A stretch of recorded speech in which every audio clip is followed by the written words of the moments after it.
Dava para imaginar que seria uma partida de poucas chances, só que para alguns jogadores uma só já basta.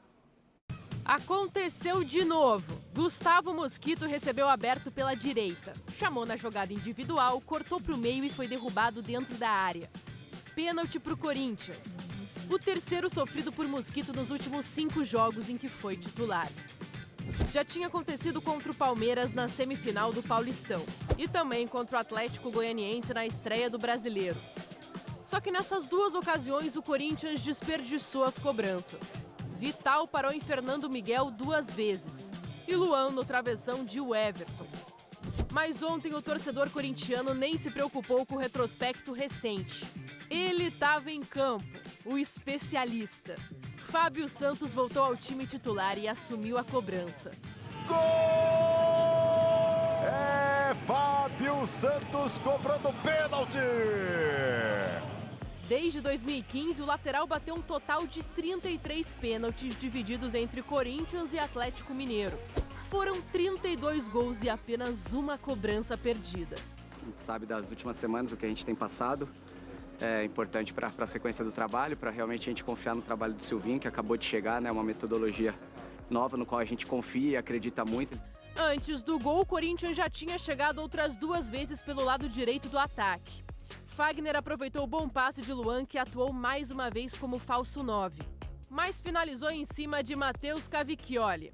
E depois foi a vez de Gustavo Mosquito parar no goleiro do América Mineiro. O time comandado por Lisca ficou numa situação desconfortável na partida. Precisava correr atrás do empate, mas não balançava as redes há 4 jogos. Não é à toa que o que mais chamou a atenção do time no primeiro tempo foi a numeração da camisa. Pois é, o Felipe Azevedo perdeu o número 7 das costas e precisou pegar a camisa de um companheiro do banco. E não foi só ele que teve esse problema com o uniforme não, tá? Na segunda etapa, o Corinthians recuou e o América conseguiu criar chances de gol, principalmente depois da entrada de Ribamar.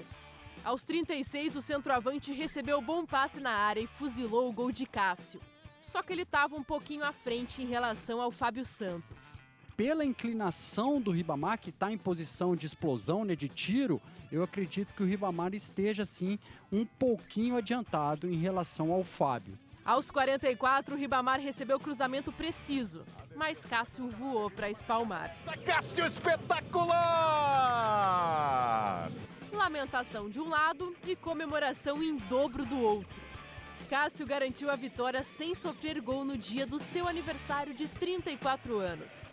A primeira com o técnico Silvinho à frente da equipe. Um trabalho que está só começando e que ainda tem muito a ser desenvolvido. E em pouco tempo. Nós temos que buscar e acelerar todas as etapas possíveis. O campeonato é equilibrado, o campeonato é difícil, muito competitivo, forças igualadas. A diferença de uma vitória para uma derrota está em detalhes muito pequenos. E, na verdade, é o nosso trabalho dia a dia, como diz os demais treinadores da Série A, B, enfim. Nós temos que acelerar etapas, processos, encontrar peças. A gente, na verdade, trabalha contra o tempo. É uma vitória importantíssima. Agora o Silvinho o quê? Conseguiu dormir pelo menos umas 3 horas essa noite, eu acho. Porque antes ele não tinha conseguido dormir nada. Eu acho que hoje ele conseguiu dar uma respirada um pouquinho, né, Ale? Porque a situação estava complicada pro lado dele. Uma vitória muito importante. E que ele faz algumas mudanças na equipe, né? Eu acho que a principal delas, além da entrada do Cantígio também, né? Uma formação com 3 volantes no meio-campo, foi a entrada do Fábio Santos na esquerda, que trouxe, eu acho que mais uma segurança defensiva para a equipe, principalmente a experiência dele e que acabou decidindo de pênalti, que ele nunca decepciona nesse quesito, né? Acho que desde 2017 ele bateu 18 pênaltis e errou 1, né? Desde a volta do Corinthians ele não perdeu nenhum pênalti. E tomara que o Silvinho consiga dormir, né? Porque ele é muito elétrico, né? Se ele conseguir dormir 3 horas, já acho que é bastante pro nível de sono dele.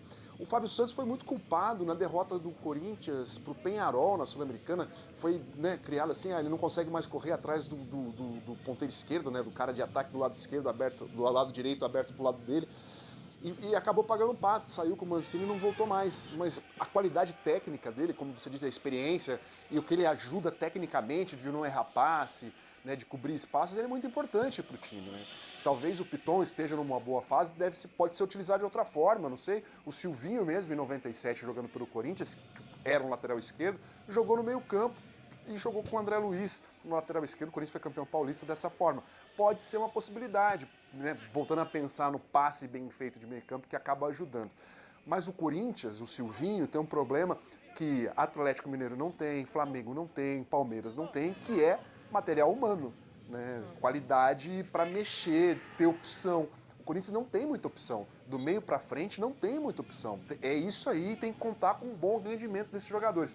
Talvez esse pensamento do Silvinho, 3 volantes, eu dou uma segurada, porque não dá para contar muito lá na frente. Então, vai jogar por uma bola, vai jogar por uma bola parada, vai ser assim o Corinthians nessa temporada, até que se consiga assim, desenvolver um padrão do jogo muito bem feito, tirar o máximo, extrair o máximo de qualidade dos seus jogadores para poder pensar em ser um time mais agressivo.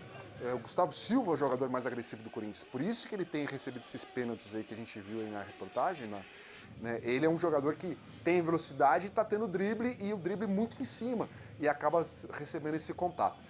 Mas essa vitória dá uma tranquilidade para uma semana do Corinthians aí trabalhar. Tem um jogo de meio de semana de Copa do Brasil contra o Atlético Goianiense fora. O Corinthians precisa de um resultado, vai ser muito difícil, mas tem o clássico contra o Palmeiras, que nesse momento para o Silvinho e para o Corinthians vale peso 2, né? Não vale só 3 pontos, vale 6 pontos. E os dois fora, né? Porque o jogo é no Allianz Parque no próximo sábado. Até você falou sobre o Piton, né? Na lateral esquerda, ele que realmente é um lateral que tem características mais ofensivas.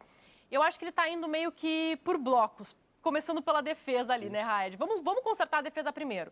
Colocou o Fábio Santos na esquerda, traz aquela qualidade técnica, traz a experiência, o próprio Gil, porque eu acho que o Piton até encaixaria com o esquema de 3 zagueiros, mas ele quer realmente manter essa linha de 4 ali atrás. Até a torcida estava pedindo 3 zagueiros, mas eu acho que é isso que ele vai tentar manter mesmo essa linha de 4 e aos poucos ir melhorando. Mas eu acho que esse meio de campo é o que precisa melhorar já também, né? É um time que não cria. O Corinthians precisa criar, precisa ter mais ofensividade, né, Raed? É um time refém de alguns de seus talentos. O Fagner é um lateral extremamente ofensivo, então você precisa ter um sistema defensivo que consiga liberar o Fagner para fazer a construção pelo lado direito. Inclusive, o setor direito do Corinthians é um setor muito importante ofensivamente, com o Fagner e com o Mosquito também, driblador por lá. Por isso, o lado esquerdo tem que estar um pouco balanceado. Você não pode subir com o lateral o tempo inteiro. E se você subir com o lateral o tempo inteiro, você tem que ter uma recomposição, uma cobertura ali no setor, e os jogadores de meio campo vão passar a não construir e ter que se preocupar defensivamente porque o lateral está subindo. Então, tudo é um balanço. O Silvinho, como você mesmo falou, Ana, muito bem, no futebol brasileiro, primeiro você conserta a casinha, fecha ali a casinha, não sofre gols, para depois você dar o segundo passo, que é a construção ofensiva. E fazendo um contraponto com o que a gente viu do Internacional de Porto Alegre, o sistema de jogo do Ramírez é um sistema de jogo que primeiro privilegia o ofensivo para depois tentar acertar o defensivo. É uma característica diferente dos treinadores brasileiros. E um jogador que eu senti falta, né, entre os titulares e também no segundo tempo foi o Vital, né? O Matheus Vital, que vinha sendo titular. Tudo bem, acabou perdendo o pênalti contra o Atlético Goianiense, mas é um jogador que tem pelo menos essa ofensividade, cria, busca o jogo, né, Ale? Eu senti falta do Vital, pelo menos entrando ontem no segundo tempo. O Vital tem um problema que às vezes ele some, né? Esse que é a questão. Você é um jogador tecnicamente muito bom.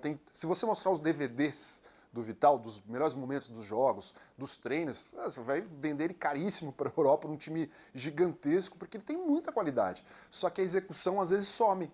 Ele consegue fazer um bom jogo, faz 2 jogos, faz gols, finaliza, aí passa 2, 3 jogos sem conseguir criar, sem conseguir dar um chute ao gol direito. Então eu não sei, não sei explicar o que acontece com ele, mas é uma gangorra, ele sobe, desce muitas vezes. Então deve estar nesse momento de baixo, porque o Silvinho está acompanhando o treinamento, deve não estar treinando bem. Ele voltou de lesão, né? Ele ficou afastado depois aí no finalzinho do Campeonato Paulista, que ele retornou de uma lesão no joelho, pode estar ainda necessitando uma melhora física para poder render mais, mas é um jogador importante nesse time carente, né, de peças, de material humano. O Vital é super importante para o Corinthians ter na temporada, e um jogador que pode render muito mais, ao lado do Luan, se render muito mais, é um meio campo interessante, né, mas tem que aí extrair o melhor desses jogadores. Volto a dizer, é o principal trabalho que o Silvinho vai ter no Campeonato Brasileiro. E aos pouquinhos, né? Só que não tem tempo para treinar também, gente, porque já tem agora o quê? Um jogo dificílimo, como você disse, né, ali fora de casa, contra o Atlético Goianiense, um time que está muito bem nesse início de Campeonato Brasileiro e de Copa do Brasil. O Barroca acertou muito bem esse time e vai ser complicado passar pelo Atlético Goianiense, né, Raed? O Atlético Goianiense é um time reativo, tal qual o Wagner Mancini montava o Corinthians, e o Silvinho tenta fazer um time um pouco mais competitivo com saída pelo lado do campo. Não vai ser um jogo fácil. O Atlético Goianiense, inclusive, tem mais vitórias que o Corinthians na história dos confrontos. Pode ser louco, né? A torcida do Corinthians pode até... Né? E nos últimos jogos, inclusive, o Atlético Goianiense venceu o Corinthians nos últimos confrontos.